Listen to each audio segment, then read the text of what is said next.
Dampak dari pelemahan rupiah ini akan seperti apa Pak ke biaya impor daging? Ya pertama ya, karena kalau kita di Berdikari untuk tahun 2023 kita memperoleh penugasan dari pemerintah untuk mengimpor kurang lebih 100.000 ton daging Brasil ya. Jadi ada kuota yang diberikan kepada Berdikari, kemudian nanti Selama setahun. selama setahun. Nanti Berdikari akan melayani D1 yang memang kebutuhan dagingnya itu setiap saat disampaikan ke kita di Berdikari. Pelemahan rupiah pasti berdampak langsung terhadap harga daging di dalam negeri ya.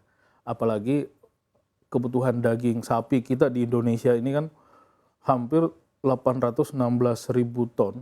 Itu kita impor dari berbagai negara, termasuk yang dari Brasil yang 100.000 kuotanya ada di tadi. Berdikari. Cuma memang ya proses importasi daging ini kan tidak hanya dari Brasil, tetapi ada dari India yang dilakukan oleh teman-teman di Bulog. Kemudian ada impor dari Australia yang direct bisa dilakukan oleh teman-teman swasta. Kemudian ada dari New Zealand yang dua negara ini tanpa kuota. Jadi mereka bisa masuk ke Indonesia direct oleh pelaku usaha swasta, kecuali yang dari India dan Brasil. Sumber-sumber dari negara ini ya pasti terpengaruh oleh pelemahan rupiah. Cuma memang importasinya ini sudah dilakukan beberapa saat sebelum proses ini. Misalnya ya dalam 2 minggu atau sepekan terakhir rupiah mengalami pelemahan, tetapi kan stok daging di dalam negeri kita sudah tersedia dalam jumlah yang cukup, paling tidak untuk melayani kebutuhan sampai tahun depan bahkan. Saya seringkali berdiskusi dengan teman-teman di D1, distributor kita di Berdikari, menanyakan tentang ketersediaan stok daging mereka untuk kebutuhan pasar dalam negeri paling tidak sampai bulan puasa tahun depan.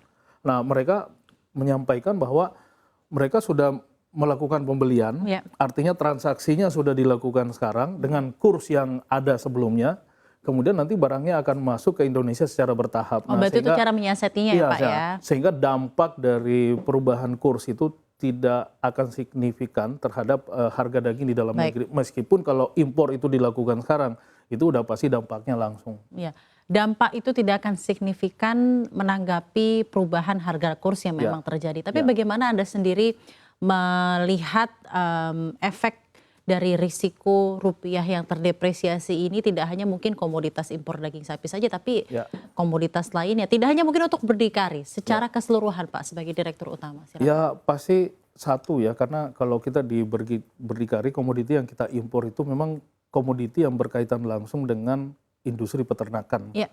Misalnya untuk bahan baku pakan ternak. Berdikari mengimpor kurang lebih 450 ribuan ton gandum. Jadi gandum ini kita impor dari berbagai negara. Kemarin kita sudah ada kesepakatan dengan gabungan pengusaha ternak. Mereka itu menyampaikan kebutuhan impor 160 ribuan ton untuk bulan November sampai Desember. Nah ini pasti harganya akan sangat terpengaruh oleh nilai kurs rupiah yang melemah. Kenapa? Karena transaksinya sekarang, kemudian pemasukan barangnya itu di November sampai Desember yang akan datang. Tetapi mau tidak mau ini harus dilakukan oleh teman-teman gabungan pengusaha pakan ternak. Kenapa? Karena kebutuhan jagung juga di dalam negeri kan relatif tinggi dan pasokannya terbatas, harga juga tinggi. Nah mau tidak mau gandum sebagai bahan baku substitusi untuk pakan ternak mereka akan impor. Nah ini yang terdampak langsung. Makanya harga daging ayam di pasar itu relatif ya tinggi meskipun masih di bawah harga acuan pemerintah tetapi relatif tinggi. Kenapa? Karena harga pakan ternaknya yang mahal. Jadi lagi-lagi semuanya kenaikan depresiasi rupiah ini juga mempengaruhi beragam hal dan akhirnya berujung pada ini harga impor ini ya, karena semuanya terkena imbasnya begitu ya Pak Syarkawi. Nah dengan rupiah yang terus melemah, bagaimana Pak kira-kira perkiraan kenaikan harga daging impor di pasaran range-nya Pak? Kalau kita sekarang ya, kita lagi proses impor daging sapi dari Brasil nih, memang harganya lumayan bervariasi. Nah kalau impor yang sedang kita lakukan sekarang ini kurang lebih 2.000 ton yang kita udah transaksi dan itu akan masuk kurang lebih di November bahkan di pertengahan bulan Desember. Itu harga untuk ini ya, misalnya untuk tenderloin. Nah tenderloin itu harganya di angka 9,5 US dollar ya.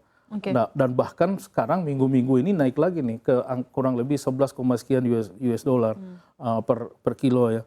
Padahal sebulan atau bahkan 2 bulan sebelumnya harganya ini masih sekitar 8 sampai 9. Itu yang untuk grade seperti apa ya Pak?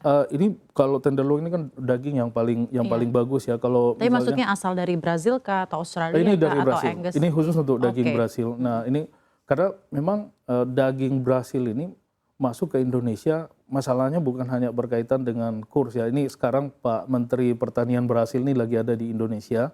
Ini mereka lagi sedang berdiskusi. Saat ini nih Pak ya, Menteri Pertanian Brasil.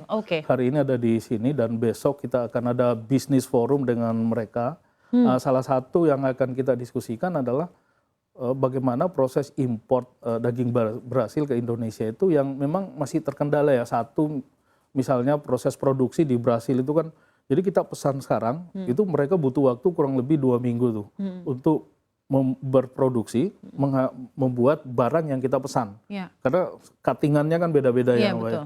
Kemudian yang kedua, shipping time dari Brasil sampai ke Jakarta untuk logistiknya itu butuh waktu yang juga kurang lebih 1 bulan, 30 hari. Jadi total bisa sampai 45 hari itu dari barang daging Brasil ini bisa masuk ke pasar domestik kita. Nah, oleh sebab itu schedule impor ini harus benar-benar ketat ya untuk menjaga supaya pasokan daging sapi di dalam negeri ini tersedia dalam jumlah yang cukup ya.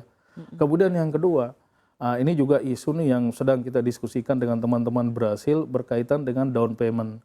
Jadi DP, karena kita kan harus sebelum daging itu diproduksi di sana, kita kan harus bayar tuh.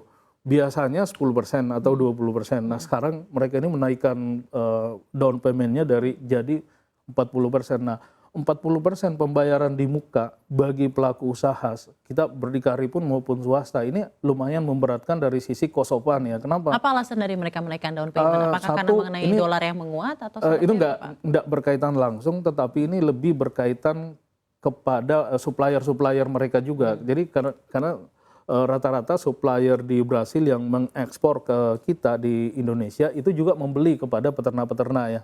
Jadi proses pembelian di ke peternak Brasil itu juga ya ada down payment yang meningkat. Nah sehingga kita sebagai importir di Indonesia juga diberlakukan down payment yang meningkat ya.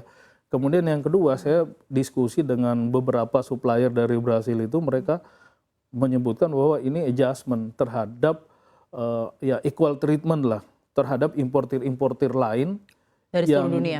Dari seluruh dunia.